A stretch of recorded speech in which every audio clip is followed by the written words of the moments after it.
Si Police Major Catherine De La Rey, spokesperson ng Police Regional Office 11, nasa ating linya po ngayon. Major De La Rey, good morning. Si Joel Subel, live po kayo sa Super Radio DCBB. Magandang umaga po, Sir Joel, at sa lahat po ng iyong tagapakinig ngayong umaga. Magandang umaga. Major, ano po ang estado ng ating paghahalugog dito po sa compound po ng Kingdom of Jesus Christ?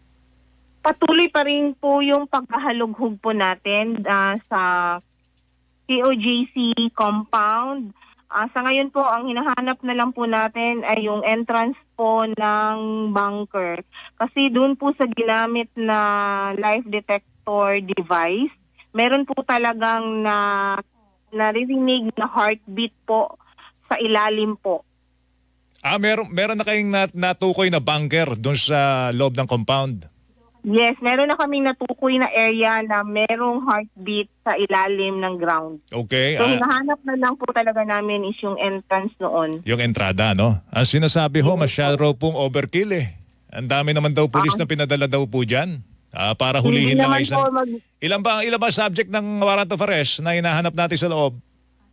5 po, pero ang lawak po ng KOJC compound, more than 40 buildings po yung dapat halughugin natin, and plus yung mga supporters po na nasa loob ng KOJC compound. So enough lang po na personnel ang na-deploy natin, more or less 2,000, hindi po 3,000 or 5,000 gaya ng sinasabi ng KOJC members po. Okay, kung ganyang kalaki ang ating hahalugugin, baka kinakailangan natin magdagdag pa ng mga tao dyan?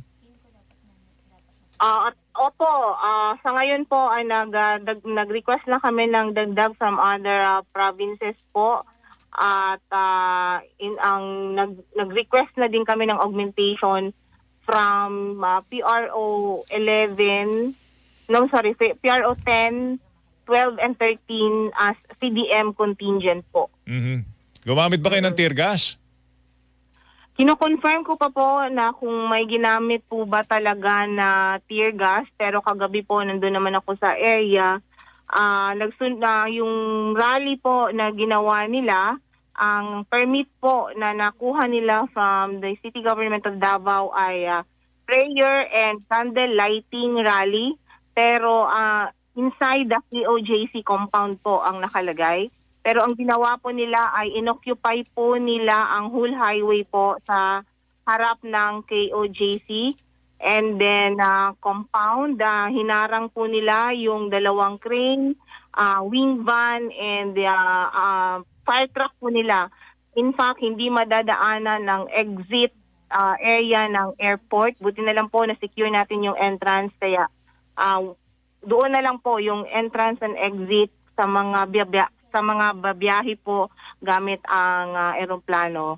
Kagabi po umabot po sila ng 1,000 na mga rallyista, pero hindi po pure KOJC members. Naghakot sila ng mga tao para sumama po sa kanila. And as of this time, may naiwan po na mga 200 rallyist po.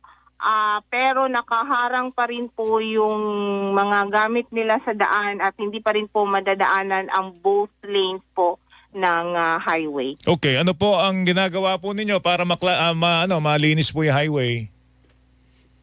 Ang sa ngayon po, ang maximum tolerance po kasi yung employee ng Philippine National Police, at patuloy po namin pinakakausapan na alisin po yung nakaharang po ng mga gamit nila. Meron bang naabalang mga taong dapat gumagamit doon ng highway na yan? Marami pong naabala, sir. At pinagplapanuhan na po kung ang ways po para po i-disperse talaga sila dahil nag-violate na din naman po sila sa human rights po ng hindi KOJC members na gusto din pong gumamit ng daan. Okay. Gumagamit ba tayo ng K9? May mga aso ba kayong dinala dyan? May aso na dinala pero hindi po naging successful yung paggamit ng K9 dog, sir. Okay. Ang sinasabi kasi baka lumabag po tayo sa karapatan ng mga tao po dyan sa KOJC. Maximum tolerance pa rin po kayo. At hindi ba nalalabag naman yung karapatan nila kasi may mga nakatira din po sa loob na hindi naman po subject ng warrant of arrest. Maximum tolerance pa rin naman po kami, and yung mga nakatira naman po sa loob ay free naman po na nakakalabas. Sila po ay nagiging agresibo at violente na. In fact, 6 na PNP personnel po kagabi ang nasugatan, na 5 po ang nadala sa hospital dahil po pinaghahampas po ng KOJC members.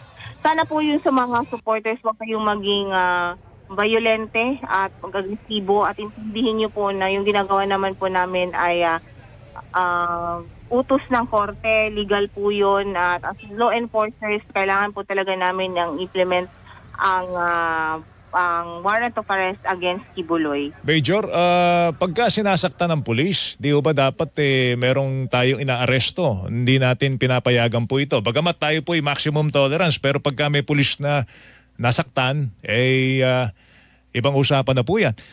Ano po? Meron ba na-aresto? Meron po tayong na-arrest na 3 for obstruction of justice and direct assault po. Okay, alright. Hanggang kailan ito isasagawa? Meron bang timetable? Meron bang prescription do sa warrant of arrest na pinalabas po na korte?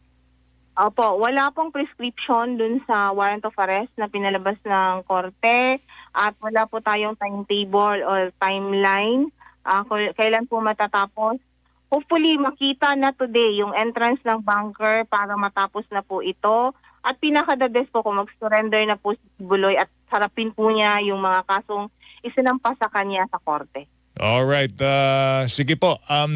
Yung entrance na lang, maaaring ang entrance niya maliit lang. Kasi, di ba, pagka bunker po, minsan talaga tinatago kung saan po ang pasukan eh. So, yun ang hamon no?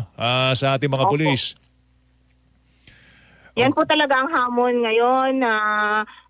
Confirm po talaga na may heartbeat sa underground po. When you say heartbeat, isang tao lang ba ito?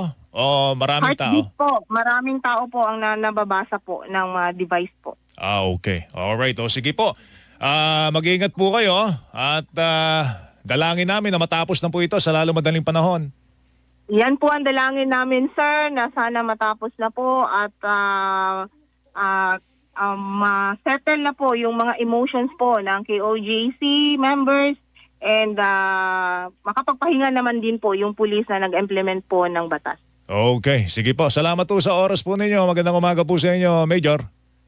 Yes, magandang umaga po. Major Catherine De La Rey, nagapagsalita ng Police Regional Office 11, mga kapuso.